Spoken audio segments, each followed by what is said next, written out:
Estamos de volta com o programa Discussão com essas duas mulheres maravilhosas, deputada Camila Toscano e deputada Estela Bezerra. Sejam bem-vindas mais uma vez. Olha só, gente, violência política de gênero afasta possíveis candidatas, perguntas aparentemente genuínas, né? Como, tem certeza que você quer entrar para a política? Tenho certeza que eu acho que escutaram muito isso também, né, deputada Estela? Eu queria recuperar um assunto que Camila tocou no final do primeiro bloco, que é assim, que as pautas das mulheres não estariam sendo tratadas na política sem a presença das mulheres, de nós mulheres. E, Camila, eu vou além, antes de chegar nessa coisa da discriminação direta, a nossa presença na política. Sem as mulheres na política, a pauta e a sociedade perdem um grande conteúdo da humanidade. A presença da mulher e a visão da mulher das relações sociais humaniza a vida em sociedade. Eu vou dar dois exemplos rápidos disso. Um é que, enquanto existia apenas homens na luta trabalhista, não se tinha reivindicação de insalubridade, não se tinha reivindicação de licença maternidade, não se tinha reivindicação de boas condições dentro do ambiente de trabalho, nem muito menos o afastamento das crianças do mercado de trabalho para que elas pudessem estudar. São as mulheres dentro da luta trabalhista que traz um olhar diferenciado para o que é direito dentro da pauta trabalhista. Da mesma maneira, somos nós, mulheres, que trazemos para dentro da política questões que antes não eram tratadas como questões da vida pública. Uma delas é a violência contra a mulher, outra delas é toda a carga de direito de criança e adolescente, e nós estamos aí, assim, a política fica pobre sem a presença das mulheres. E aí vem essa discriminação direta. Eu não sofri muita discriminação direta para entrar, é você que é da política ou vai entrar na política, porque eu estava dentro de um agrupamento que já é do campo socialista, que precisa ter mulheres para poder andar. Mas, lutar. Mesmo assim, não é um fato dado. Essa situação ela não é simples assim. Eu lembro muito bem que, quando eu fui candidata a prefeita a primeira vez, um dos candidatos ele se voltou para mim e disse assim: você está toda pintada, toda maquiada.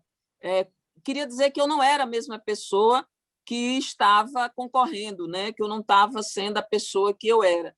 E eu respondi para ele que ele também estava pintado e maquiado, que todos os candidatos ali estavam mostrando a sua melhor aparência para governar a cidade. E isso era não só um direito, como era um dever. E eu entendi completamente que ele estava me discriminando. Existia uma discriminação de gênero muito forte na hora que ele dizia. E eu, de quebra, disse assim: o que eu não fiz foi passar óleo de peroba na cara para poder mentir. Ele ficou muito, muito chateado à época, mas ele merecia uma resposta tão forte quanto a que ele me fez. Todos os candidatos estavam maquiados. A TV, inclusive, tinha um maquiador para aquele primeiro debate, para poder você ter uma aparência adequada. Durante toda a campanha, eu vivi muita discriminação e muitos xingamentos. E eu saí de todos entendendo que aquilo ali não era pessoal, aquilo ali era uma maneira de me desqualificar. Mas, no ambiente político, eu assisti duas discriminações das mais violentas. Uma foi quando a então candidata Lúcia Braga, a prefeita de João Pessoa, fizeram um folder apócrifo, e que o folder ele fechava e ele reproduzia uma vulva, atingindo moralmente a então candidata Lúcia Braga. E a outra aconteceu no golpe de Estado que houve contra Dilma, né? Dilma foi afastada do seu cargo, onde ganhou voto a voto contado de Aécio Neves, e ela foi afastada por pedaladas fiscais. Uma das propagandas que se fez contra Dilma era colocar a imagem dela com as pernas abertas, fixada um adesivo na boca de entrada do cano, na entrada do tanque de gasolina dos carros. Então, toda vez que alguém ia colocar gasolina no carro que tinha aquele adesivo, era uma alusão a um estupro, a primeira representante do Estado brasileiro. E isso aconteceu, esses adesivos correram pelo Brasil, nunca a Polícia Federal abriu sequer um inquérito para investigar quem fez, quem usou o adesivo, ninguém foi recriminado, ninguém houve nenhuma disciplina contra isso. E eu acho isso uma grande violência, porque toda vez que simbolicamente você está fazendo alusão ao estupro, você está basicamente incentivando o estupro das mulheres no nosso país. E não era qualquer mulher, era a chefe de Estado brasileiro. Então, a presença da mulher na política, parece que com a mulher na política pode-se fazer tudo. Com o homem, não, mas com a mulher pode-se fazer tudo, inclusive a alusão ao estupro, que aconteceu à época com Lúcia Braga e aconteceu recentemente na história do Brasil com a presidente brasileira. Eu tenho muita resiliência, essas pequenas coisas acontecem comigo, eu respondo muito rapidamente, eu sou como os capoeiristas, assim, me levanto com a força da queda, e até as pessoas ficam reticentes, ficam pensando duas vezes se vão me atacar, falam mais por trás do que pela frente, mas nós mulheres, em todas as áreas, sofremos muitas discriminações. Eu falei da situação da família, quando você entra na política porque tem já parentes dentro da política, eu via muito se falar isso das mulheres, até que um dia eu me cansei e disse assim, minha gente, vem cá, e os homens, de que maneira que vocês nunca reclamaram disso e está aqui? Eu vejo os filhos de fulano, de cicrano, no meu entendimento, é muito ruim a ideia de oligarquia, mas é muito importante você verificar quem, como disse a deputada Camila, quem tem vocação, quem tem a vida dedicada e que dentro da política é balizado, é aprovado e é reconduzido por conta da sua capacidade de trabalho. E as mulheres, muitas vezes, nós temos a nossa capacidade de trabalho simplesmente questionada pelo fato de sermos mulheres. Questionada também pela aparência. Nós somos muito questionadas por isso, né? Quando você fala em discriminação, Cilei, aí eu acho que vale em todas as esferas, vamos assim dizer. A gente comumente escuta, eu pelo menos comumente escuto piada, né? Agora não mais, porque como Estela fez aí sobre o debate, eu fiz no começo, quando eu entrei na Assembleia, como eu disse, eu era muito nova, eu era uma menina, né? Quem não me conhece, eu sou muito grande, né, Estela? Eu estou quase 1,80 m, então eu ouvia muita piada nesse sentido. E eu dizia sempre, eu digo, se eu quisesse fazer algo vinculado à minha aparência, eu estava fazendo concurso de Miss, eu estou aqui para trabalhar, e se vocês quiserem falar comigo ou quiserem me entrevistar, vocês têm que ter respeito e têm que falar do meu trabalho. Da minha aparência, cuido eu faço o que eu quiser e não importa ninguém. Então, isso é o tipo de coisa que, por exemplo, um homem nunca vai precisar falar, nunca vai precisar dizer, né, sua aparência é vinculada com a sua capacidade. Nós temos isso, nós passamos isso. E quando eu falo, nós passamos em todos os cantos. O problema é que na política é muito mais masculino que o jornalismo. Eu acho que você, Priscila, faz reuniões aqui, eu vi que a técnica aqui, por exemplo, da nossa Assembleia são as meninas, mas eu, comumente, nesses 7 anos que estou na Assembleia, eu já fiz diversas reuniões onde tinham 20, 25 homens e só eu de mulher, porque por algum caso as deputadas não podiam ir, faltavam, e aí você só estava sozinha. Eu ando, por exemplo, às vezes vai fazer reunião da sua bancada, eu vou almoçar, só tem homem, só tem... tanto que na minha bancada tem muita gente nova, né? Muita gente, eu lido mais com deputados novos, como o deputado Anderson, o deputado Tovar, são da minha idade, então eu já trato, nesse meio que eu circulo, os meninos já me tratam de igual para igual, sem essa diferençazinha, que às vezes é uma diferença que você quer ser agradável, mas no fundo você está terminando discriminando, mostrando que há uma diferença ali, e o que nós mais queremos é que acabem com essas diferenças. Então a gente sofre muito isso, essa discriminação, seja do seu jeito de vestir, pela roupa que você está, pelo seu cabelo, se você está maquiada, se você não está maquiada, se você está arrumada, se você não está. Isso é coisa que o homem não vai sofrer nunca, assim como aquela história de carregar tudo ao mesmo tempo. Aquilo o homem não vai ter nunca de carregar. Então a gente sofre a discriminação muito grande. Tudo é um preconceito, tudo é um pré-julgamento. Antes de chegar, chega... E agora isso... Né? Antes de chegar, chega a nossa aparência, é claro. Isso antes de você abrir a boca, a pessoa está lhe vendo. Mas só que aí é um pré-julgamento de que a sua aparência, aquela ali tem cara disso, tem cara daquilo. Quando, na verdade, o homem não. O homem já é... Não, ele é político, ele é firme, ele é forte. Ele não sabe nem... Às vezes o homem fala tanta besteira, né, Estela? A gente escuta tanta coisa assim que diz, meu Deus do céu, o que é que essa pessoa está fazendo aqui na política? Essa pessoa não representa nada. Então, é um universo, é uma luta diária, né? E eu acho que a nossa responsabilidade é muito grande, porque atrás da gente está todo mundo, todo um grupo de mulheres. Mas nós estamos lhe vendo, Estela. Nós estamos lhe vendo e lhe ouvindo. Pronto. Então, por trás da gente, assim, tem um universo de mulheres que vem depois daquilo que a gente abriu, né? Vamos dizer assim, a gente está abrindo um espaço, a gente está abrindo um túnelzinho, um caminho para que as mulheres venham atrás e sigam. Aí são as vereadoras, são as futuras deputadas, são as mulheres que ainda não entram na política porque escutam política não é lugar de mulher, aqui não é ambiente para você. Há um machismo horrível, né? Não é todo homem que quer a sua mulher envolvida e rodeada de vários homens no trabalho, né? Isso é bobagem, porque vai ter homem em todo canto, só que na política talvez tenha um número maior, mas todo canto que você vai trabalhar com homem. Então, a política tem uma série de dificuldades que você vai dificultando a participação, tanto que a gente tem uma lei que obriga a ter pelo menos 30% de candidatas mulheres nas coligações, nos partidos, para você ver o quanto a gente precisa forçar a participação da mulher, porque se não tivesse essa lei, pode ter certeza que diversos partidos não teriam uma única candidata, né, seja vereadora, seja deputado estadual, deputado federal, enfim. Então, é uma luta diária contra a discriminação, é uma luta diária contra o preconceito e é uma luta diária para alcançar espaços e dar espaços às pessoas que vêm depois da gente. Eu vivi isso aí. Além do meu trabalho, de escutar piadas, de escutar alguns convites absurdos, eu tive um relacionamento assim, sabe? E isso eu não admito de forma alguma e me posiciono com toda certeza. Chegou um nível de eu colocar uma roupa, fazer uma apresentação e dizer que eu estava parecendo o que vocês já sabem.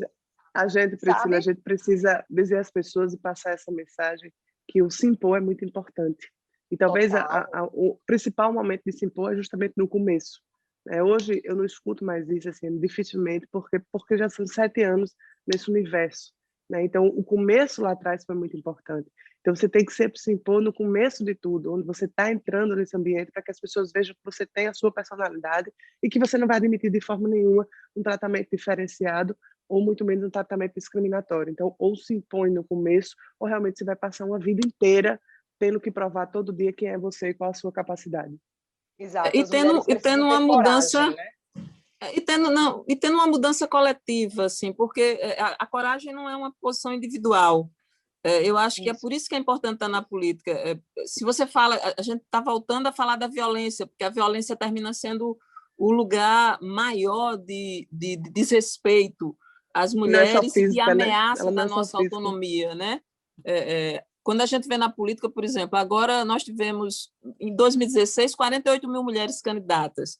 Nós não representamos 30% dos espaços de poder. Os homens ocupam 87% desses espaços, nós mulheres, estou falando só do executivo. No parlamento, que é as câmaras, a gente ainda cai um pouco mais. Dentro da representação das mulheres, aumentou muito o número de mulheres negras e de mulheres trans. Talvez seja a coisa mais revolucionária que houve na política no Brasil. Eu acho que muito em resposta à morte de Marielle, né, o assassinato de Marielle, e em função dos tantos do crescimento da discriminação e do preconceito pela postura mesmo política do presidente da República, que é das pessoas mais ignorantes e mais desrespeitosas com o direito das mulheres, com o direito das ditas minorias. Mas nós somos a maioria do eleitorado, né? Nós somos a maioria do eleitorado. É importante que você saiba. Nós somos a maioria dos eleitores, mas votamos num número muito menor de mulheres. Mas não adianta, Camila, porque é uma questão de proporcionalidade. Assim, as nossas candidaturas, além de ser em menor número, por conta de todos aqueles obstáculos que nós temos, ela ainda é uma candidatura, e muitas das vezes, para compor a dita laranja, né, que se houvesse uma grande auditoria sobre a eleição de 2018, o PSL era um partido que teria anulado quase todas as suas representações, porque foi o escândalo de candidatura laranja, o desvio de recursos dos 30%.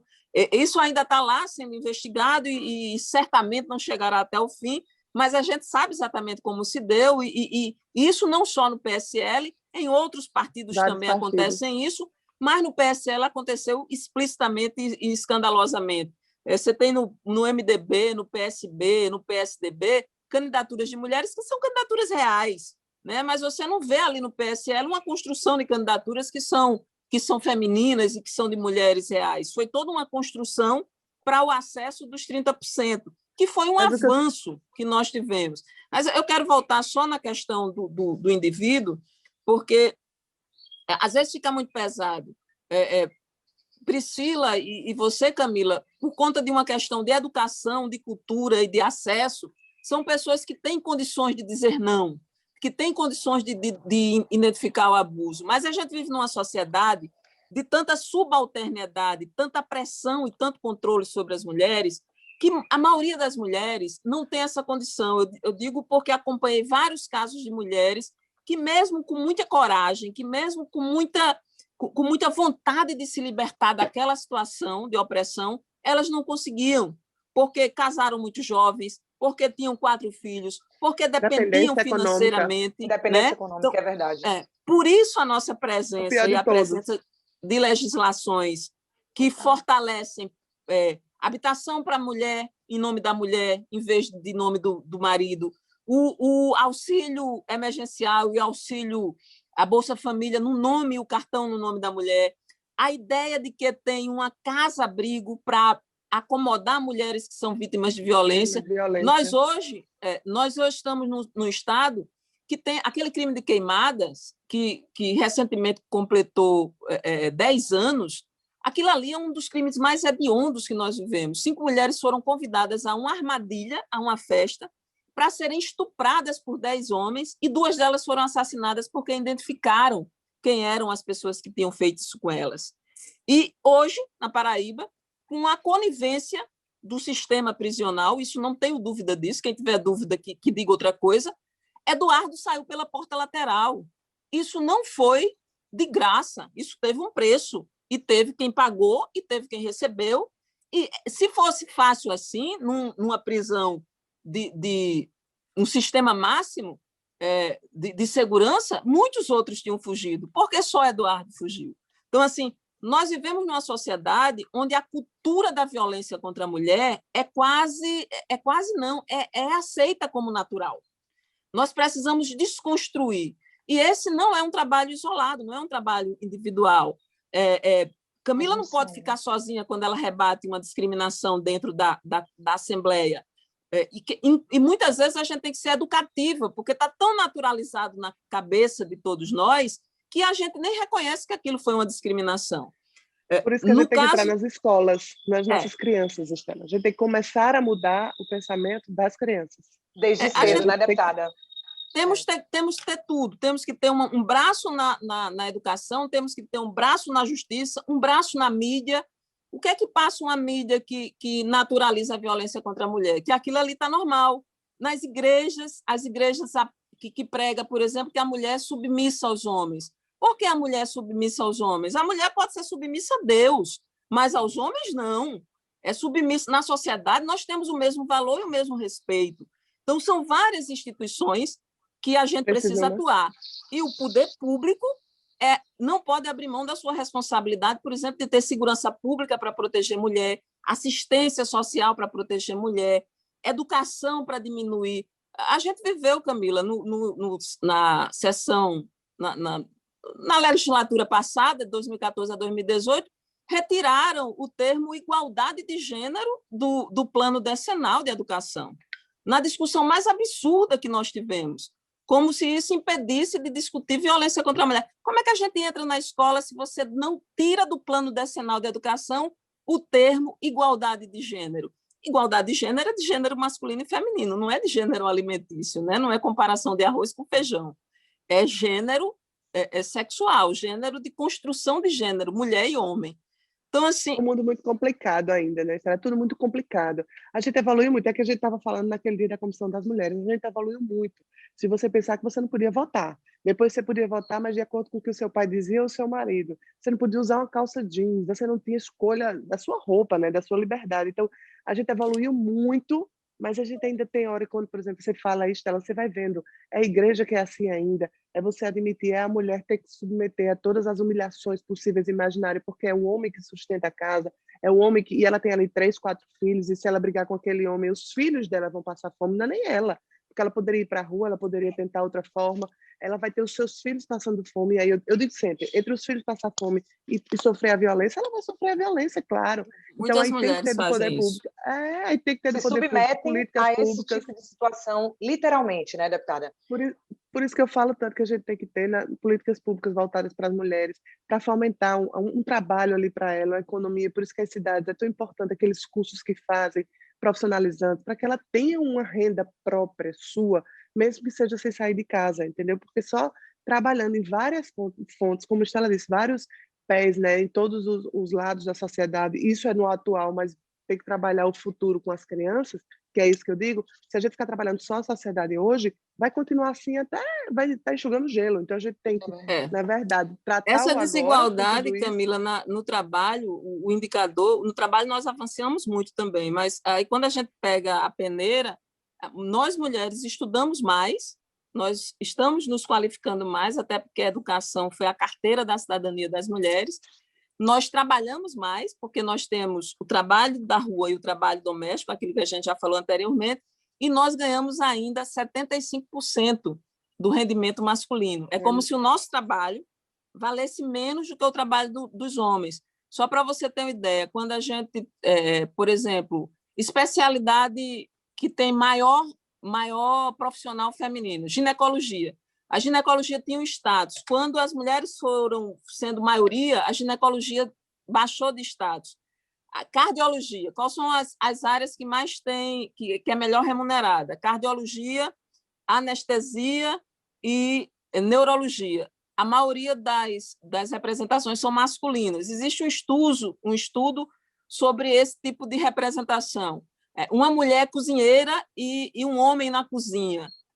Quais são os maiores salários? Então, assim, para a mesma função, para a mesma atividade, para a mesma carga horária, às vezes para uma mulher mais qualificada, o valor de hora de trabalho das mulheres é 25% a menos do que o valor do trabalho dos homens. E isso precisa ser mudado? Precisa ser mudado. Muda-se individualmente também, mas é muito importante ter a OIT, muito importante ter as pesquisas de trabalho que mudaram. Nessa última década, a diferença era de 65%, assim como mulheres chefe de família era 34%. Agora nós estamos aí quase 50%, 48%. Então, nós temos aí uma revolução do papel da mulher na sociedade, mas ainda não temos o reconhecimento social e simbólico do nosso valor na sociedade. Isso mesmo, deputada. Olha, gente, uma verdadeira aula, viu? Vocês duas que representam muito bem o Parlamento Paraibano. Parabéns mais uma vez. Eu tenho certeza que as mulheres que se inspiram, né, que querem entrar na política, se inspiram em vocês. Podem ter certeza, viu? Muito obrigada pela entrevista de vocês duas. Espero vê-las em breve, logo, logo, logo, quando tudo isso passar pelos corredores da Assembleia Legislativa, pela luta diária, né, cada uma com a sua causa. E, em breve, se Deus quiser, estaremos todas juntas. Um beijo, deputada Estela, um beijo, deputada Camila. Muito obrigada por aceitar o nosso convite, tá? Gratidão, Priscila. Gratidão, Camila, também. Muitas vezes nós estamos compartilhando, na maioria das pautas, assim, apesar de sermos de espaço e trajetórias diferentes, e até de partidos que se posicionam politicamente diferente, eu e a deputada Camila temos muitas pautas comuns e muitos objetivos supraordenados, que estão acima de partidos e de ideologias, que tem a ver com a visão humanista que temos da sociedade. É sempre um prazer imenso estar falando sobre essa pauta com quem tem respeito por ela. Com certeza. Exato, Priscila. A gente tem que ter essa superioridade, né? Esta lei a gente consegue, graças a Deus, independente de lados políticos, de partido, a gente entende que a causa da mulher é muito maior, né? E aí a gente vai trabalhando, unindo forças, porque quanto mais pessoas tiverem, quanto mais pessoas falando e debatendo esse tema e quebrando os paradigmas, mais a gente vai conseguir avançar, né? Dizer que é um prazer estar com você, é uma pena imensa, né? A gente está aí há um ano sem para a nossa Assembleia, pedindo realmente a Deus que tudo isso passe, que a gente possa voltar à nossa rotina, para que a gente possa, inclusive, trabalhar melhor, né, Estela? A gente está muito tolhida do nosso trabalho, É complicado fazer sessão virtual, é complicado você expor suas ideias através de um telefone, através de um computador, né, durante 4, 5, 6 horas. É diferente você estar ali na Assembleia, mas tudo no tempo de Deus, e a gente pede só que isso passe, que a gente possa voltar a se encontrar nos corredores da Assembleia e possa debater muito mais esse tema, que é tão importante para a nossa Paraíba. E chega a vacina, né, Camila, para todos chega a vacina, nós. Que chega a Todos vacina, se Deus nós. quiser. Muita fé, muita força, Gratidão, garra Priscila. e saúde para todos nós. Um beijo para Amém. vocês. Beijo. O programa Beijo. Discussão vai ficando por aqui. Até a próxima.